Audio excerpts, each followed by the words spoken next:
예, 한번 따라해 보겠습니다. 성경적 상담의 방법. 알라. 예, 성경적 상담의 방법 네 가지가 있는데요. 첫 번째는 사랑하라, love. 그 다음에 알라, know. 그 다음에 말하라, speak. 또 행하라, do. 그래서 이 성경적 상담의 방법은 우리가 일상을 살아갈 때 우리가 어떻게 믿음 생활을 하며 살아가야 될지를 안내해 주고 있습니다. 우리가 처음에 항상 뭐든지 필요한 것이 무엇이냐면 이 사랑하는 것이 필요합니다. 사랑. 마지막 때가 되면은요, 이 사랑이 식어져 가고 사랑이 점점 사그라드는 시대가 됩니다. 여러분, 그 사랑 없는 세상이 얼마나 괴롭고 힘듭니까? 여러분, 전쟁. 저도 이제 전쟁을 겪어본 세대가 아닌데요. 부모님으로부터 굉장히 전쟁의 비참함을 많이 들었습니다. 여러분, 전쟁의 특성이 무엇이냐면은 어떤 것이죠? 전쟁이 났다. 그러면 전쟁이 날 때, 저 사람은 착한 사람, 저 사람은 선한 사람, 저 사람은 악한 사람, 이렇게 구별합니까? 전쟁 나면은요, 무조건 우리 편이 아니면은요, 적군이면 어떻게 해야 돼요? 죽여야 되는 거예요. 그 사람이 선한 사람이 악한 사람도 아무 소용이 없는 거예요. 그 사람이 어떠한 가정을 가졌고 어떠한 가족이 있고 어떠한 일들을 행했으며 그런 거 상관없이 전쟁이 나면은 그냥 우리 편이 아니면은 적군이면은 죽일 수밖에 없는 거예요. 그게 얼마나 가슴 아프고 그게 얼마나 비통한 일입니까? 마지막 때가 되면은 이 사랑이 식어져 가고 사랑이 없어요. 내 편이 아니면은 그저 죽일 수밖에 없는 것이 이 세상의 이 생존 원리입니다. 그러한 시대 속에서 여러분, 우리가 하나님을 믿고 예수님의 사랑 속에 거한다는 것이 얼마나 큰 기쁨이고 소망인지 모릅니다. 많은 사람들이 방황하고요. 많은 사람들이 정말 뭔가 갈급한 가운데 살아가고 있는데요. 그들의 모습을 보면은 다 사랑을 원하는 것입니다. 사랑. 그런데 여러분, 사랑의 그 본류가 어디입니까? 사랑의 기원이 어디 있습니까? 바로 하나님께 있는 것입니다. 그렇기 때문에 여러분, 우리가 하나님을 믿고 하나님의 사랑을 깨닫는 것, 이것이 우리가 정말 사랑 가운데 살아가는 지름길이기도 합니다. 그래서 여러분, 하나님의 사랑을 모르고서 우리가 감히 사랑한다고 감히 말할 수가 없는 것입니다. 남녀 간의 사랑, 부모와 자녀의 사랑, 그런 것도 대단해 보이지만 시간이 지나고 오래되면 퇴색되어지고 식어지기가 마련입니다. 그런 면에서 여러분, 하나님의 사랑은 어제나 오늘이나 영원토록 변함이 없고 여러분을 사랑하시는 줄 믿으시기 바랍니다. 그래서 모든 기본은 사랑하라. 자, 두 번째가 무엇이냐면 알라라는 것입니다. 알라. 한번 따라해 보겠습니다. 알라. 이 알라, 아는 것, 이것은요, 우리가 사실을 안다라고 하지만은요, 정작 우리가 모를 때가 많이 있어요. 여러분, 하나님을 잘 아십니까? 여러분은 옆에 있는 가족들이나 형제들, 자녀들 아십니까? 여러분은 심지어 자기 자신을 잘 아십니까? 우리가 안다라고 얘기하는 순간 우리는 거짓말쟁이가 될 수밖에 없습니다. 알긴 뭘 합니까?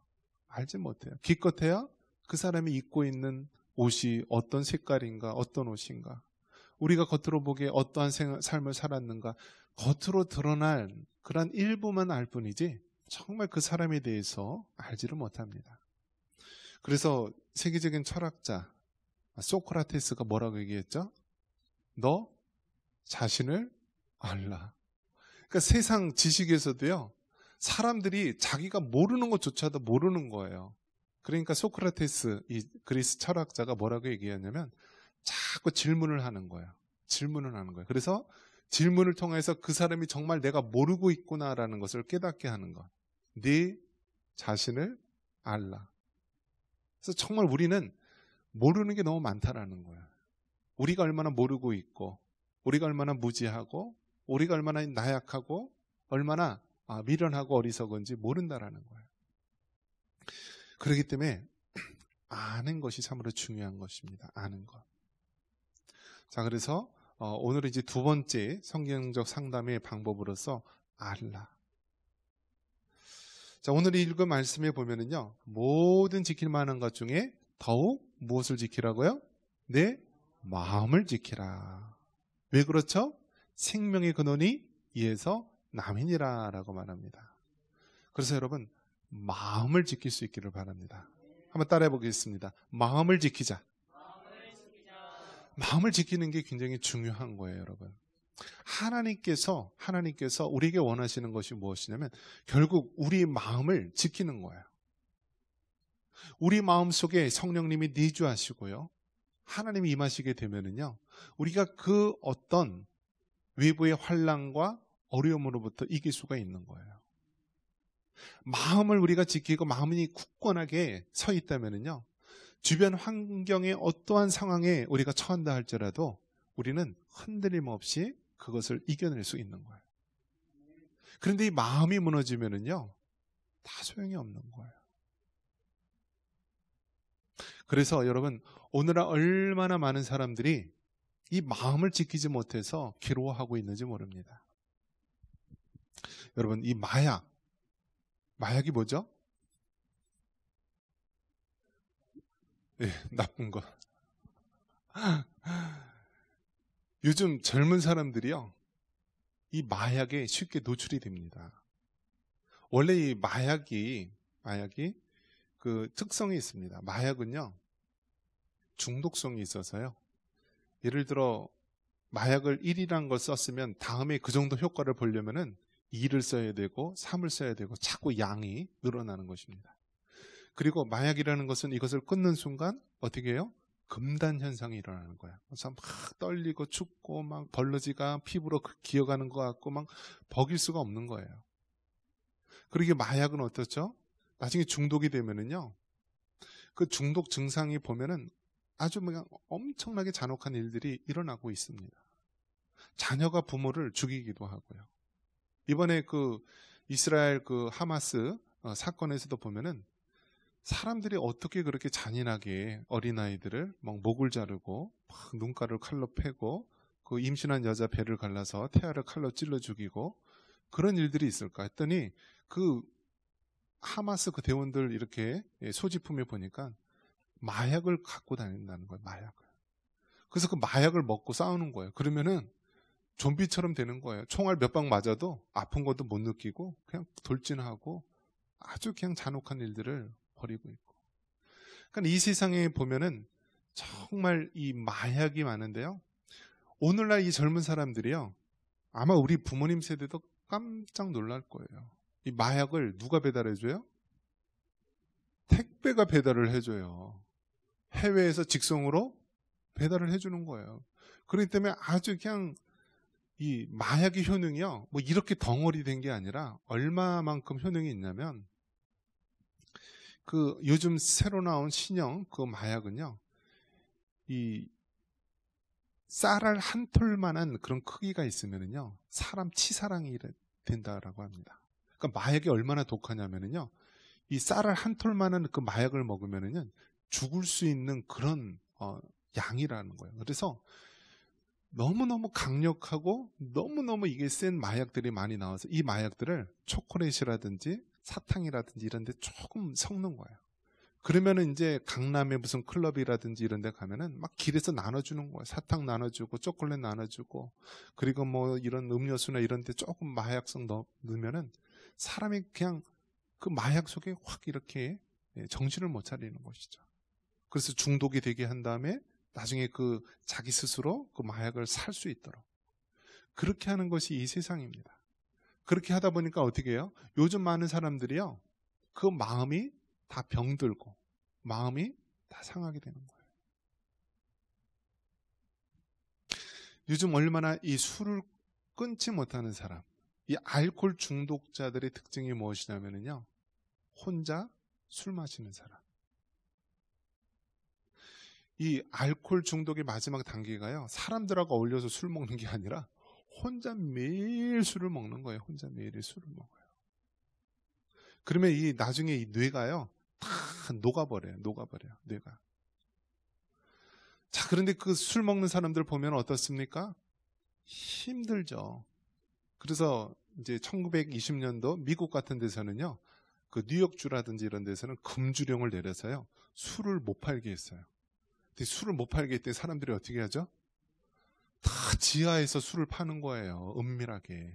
그러면서 마피아나 이런 사람들만 돈을 벌게 하는 것이죠. 그래서 사회에서는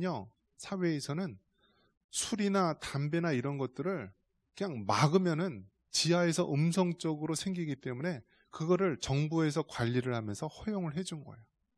그러니까 사실 우리가 접하는 술, 담배 이런 것도 마약의 한 종류이고요. 또 요즘 뭐 얼마나 이 정신질환이 많이 있습니까? 이 정신질환 걸린 사람들 보면은요, 다 그런 이 정신신경과 약, 우울증 약 이런 약들을 다 이렇게 비정상적으로 이렇게 받아서 그 약을 먹는 사람들이 있어요. 다 무슨 표시죠? 마음이 병들었기 때문인 것입니다.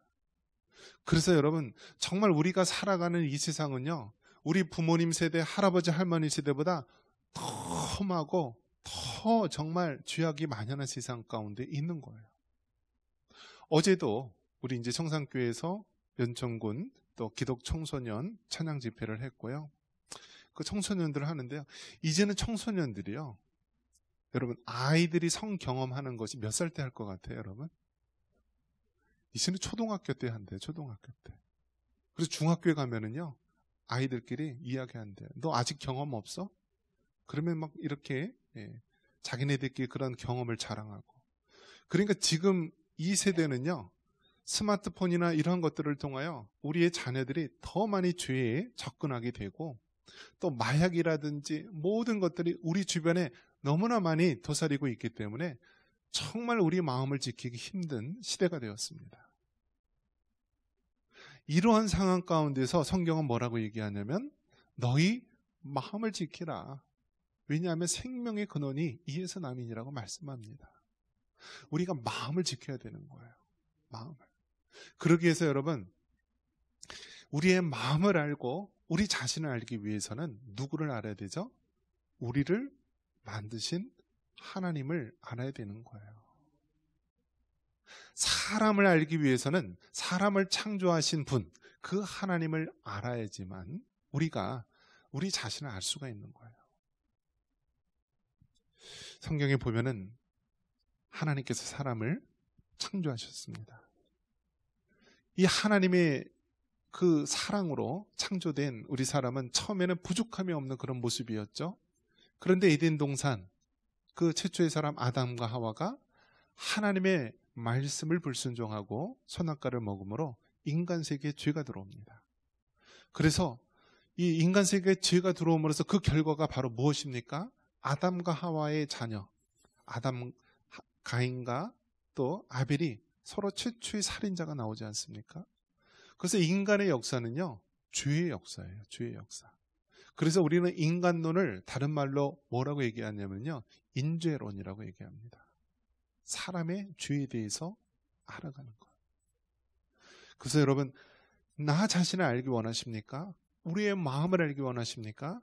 그러면 우리를 지으신 창조주 하나님을 알아야 됩니다. 그 하나님이 어떠한 분이시고 어떠한 일을 행하셨고 지금도 우리 하나님께서 무엇을 원하시는지 그 하나님을 알아가야 되는 것입니다.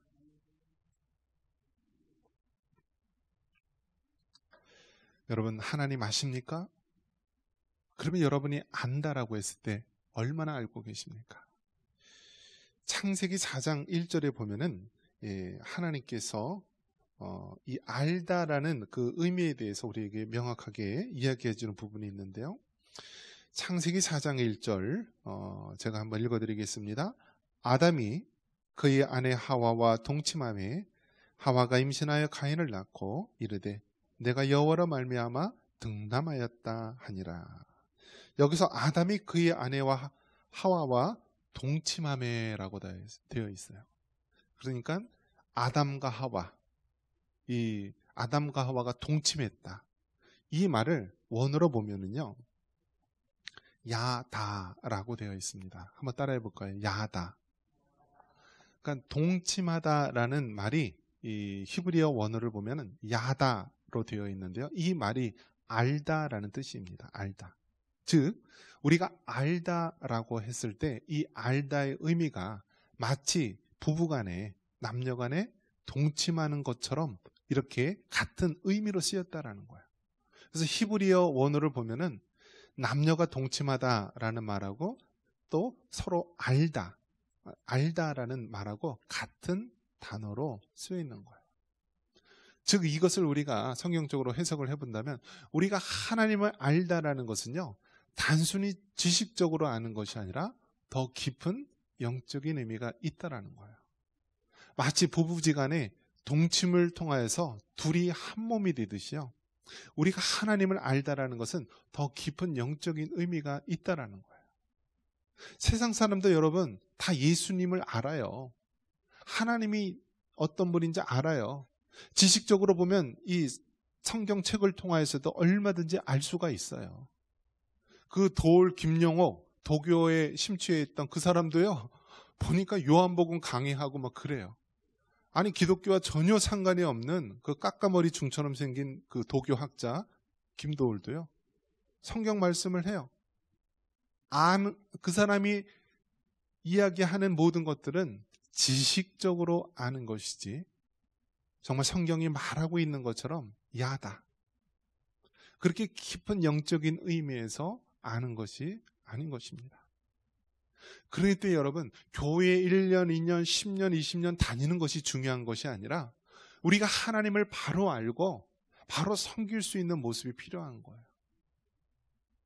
어떤 분들은 교회에서 성경 공부하자, 제자 훈련하자, 하나님 말씀 같이 배우자 그러면 뭐라고 얘기하냐면, 목사님 저거 다 했어요. 저 예전에 다 했어요. 하나님 보시기에 얼마나 교만합니까? 얼마나 교만한 모습입니까? 하나님의 말씀을 한 번 본다고 안다는 것은요, 지식적으로는 알 수 있지만 진정한 의미의 야다, 동침하다, 그러한 영적으로 정말 알 수 있는 그러한 단계가 아니라는 거예요. 우리가 하나님의 말씀을 안다라고 한다면요, 그 말씀을 생명을 다해서 지키는 데까지 이르러야 되는 거예요. 우리가 지식적으로 아는 것은 이미 세상 사람도 다 알아요. 다 알아요. 그런데 우리가 하나님을 알고 그의 말씀을 안다라고 했을 때는 그 하나님의 말씀을 위해서 우리의 삶을 바치고 우리의 시간을 바치고 우리의 가장 가치 있는 것을 바치는 데까지 나아가는 것, 그것이 진정한 알매의 단계인 것입니다. 그래서 여러분, 하나님을 바로 아시기를 바랍니다. 여러분이 안다라고 생각했을 때 그것은 여러분이 아직도 모른다고 하는 방증이기도 합니다. 우리는 겸손히 하나님을 알아가야 돼요. 어제보다는 오늘보다는 내일이 더 하나님 앞에 가까이 나아가고 더 하나님을 경험하고 더 하나님의 그 신비로운 자리까지로 나아가는 것, 이것이 진정한 알매의 자세입니다. 그래서 하나님을 먼저 바로 알을 때 그 다음에 우리는 우리 자신을 알 수가 있는 것입니다. 그래서 여러분, 성경은 거울과 같다라는 거예요. 거울과 같다. 어떤 사람이 탈무드에 나오는 이야기죠. 굴뚝 청소를 이렇게 했는데 한 사람은요, 얼굴에다 막 새까맣게 묻혀갖고 나왔어요. 그리고 한 사람은 얼굴에 묻지 않았어요. 그러면은 여러분 보시기에 어떤 사람이 자기 얼굴을 깨끗이 씻을 것 같아요? 상대방 얼굴에 막 이렇게 묻은 사람 보면은, 아, 내 얼굴도 그렇게 했구나 하고 막 얼굴을 깨끗이 씻는데요. 그런데 상대방 얼굴에 하얀 사람은 자기도 하얄 것이다 생각하고 씻지를 않는데. 그러니까 여러분, 우리는 말씀을 통하여서 이 말씀이 거울이 되어서 우리 자신을 바라볼 수 있어야 되는 거예요. 성경 말씀을 보면서 무슨 생각하죠? 아유, 이 말씀은 누구 집사가 꼭 들어야 되는데, 이 말씀은 우리 남편이 꼭 들어야 되는데, 그렇게 얘기하는 순간 어떻게 돼요? 자기 얼굴에 묻은 검댕이를 못 보는 거예요. 말씀을 통해서 봤을 때 제일 먼저 누구를 봐야 되죠? 나 자신을 바라봐야 되는 거예요. 그러면서 여러분, 얼마나 우리가 죄인이고 얼마나 우리가 정말 하나님 앞에 죄인인 것을 깨달아야 되는 거예요. 여러분, 이 손, 우리의 몸 일부를 보면 어떻죠? 그냥 손이잖아요. 그런데 이 손을 현미경으로 보면 뭐가 보일까요?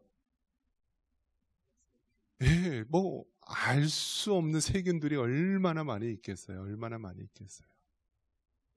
그래서 그 과학자들이 막 조사를 하면은요, 우리 몸의 세포수보다요, 우리와 살고 있는 그런 균, 그러한 것들이, 미생물들이 더 많이 있다라고 이야기를 합니다. 겉으로 보면은 모르지만 우리가 정말 수백 배, 수천 배의 그런 막 전자현미경 이거를 보면은요, 우리도 알 수 없는 미생물들이 막 이렇게 다니고 그런 걸 보이죠. 우리 눈이 밝으면 밝을수록 더 자세히 보는 거예요. 어떤 사람은요, 집에 가면은요, 뭘 보냐면은 떨어져 있는 머리카락을 봐요. 여러분, 그 방바닥에 떨어져 있는 머리카락 잘 보여요? 예, 그럼 그분은 아직 눈이 밝은 거죠. 근데 나이가 드니까요, 이게 잘 안 보이는 거예요. 떨어진 머리카락도. 그래서 젊어서는 그렇게 깔끔을 떨고 막 이렇게 살았던 사람들이요, 나이가 들어서 이제 눈이 침침해지니까요, 그냥 적당하게 타협하면서 그냥 산다라고 합니다. 이렇게. 자, 여러분, 정말 등경 위에 빛이 밝게 빛나면은요, 우리의 더러움과 우리의 이런 추한 모습이 밝게 드러나는 거예요. 여러분이 빛 대신 하나님 앞에 점점 가까이 나아가면 나아갈수록 내 자신이 얼마나 더러운 죄인인지 깨닫게 되는 거예요. 그렇기 때문에 여러분, 정말 신앙의 연륜이 깊어지면 깊어질수록 우리가 더 하나님 앞에 고백할 수밖에 없는 것이, 나 같은 죄인, 내가 얼마나 큰 죄인이라는 것을 고백하는 거예요. 그런데 정말 아직도 신앙적으로 알지 못하고 어리숙한 그런 사람들은요, 자신이 죄인인 줄 모르는 거예요. 자기가 제일 왕이고 자기가 제일 잘났다고 외치는 사람들인 거예요. 그렇기 때문에 여러분, 정말 여러분 자신을 하나님의 말씀을 비추어서 바로 깨달아 알 수 있기를 바랍니다.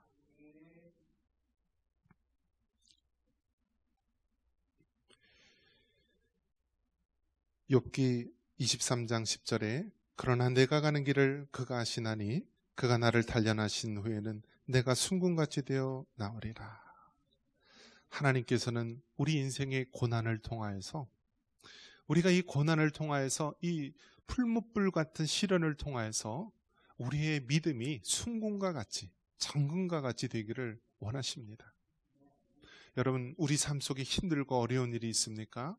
또 우리가 감당하기 힘든 그러한 어떤 환난을 당하고 있습니까? 그럴 때 여러분, 다시 한번 그 환난 속에서 하나님을 인격적으로 만나시기 바랍니다. 하나님의 말씀을 붙잡기 바랍니다. 그러면서 우리 자신에 있는 모든 죄의 더러움들을요, 성령의 불로, 하나님의 말씀의 불로 우리가 단련하여서요, 순금과 같은 모습, 정금과 같은 모습으로 나올 수 있는 여러분 되시기를 바랍니다. 말씀을 믿습니다. 여러분 마음을 알고 여러분의 마음을 지키기 위해서 우리를 지으신 하나님을 먼저 알아가시기 바랍니다. 하나님을 바로 알고 우리 자신의 죄악, 우리 자신의 연약함을 깨닫고 다시 한번 순금과 같은 믿음으로 하나님 앞에 거듭날 수 있는 여러분 되시길 주님의 이름으로 축원합니다.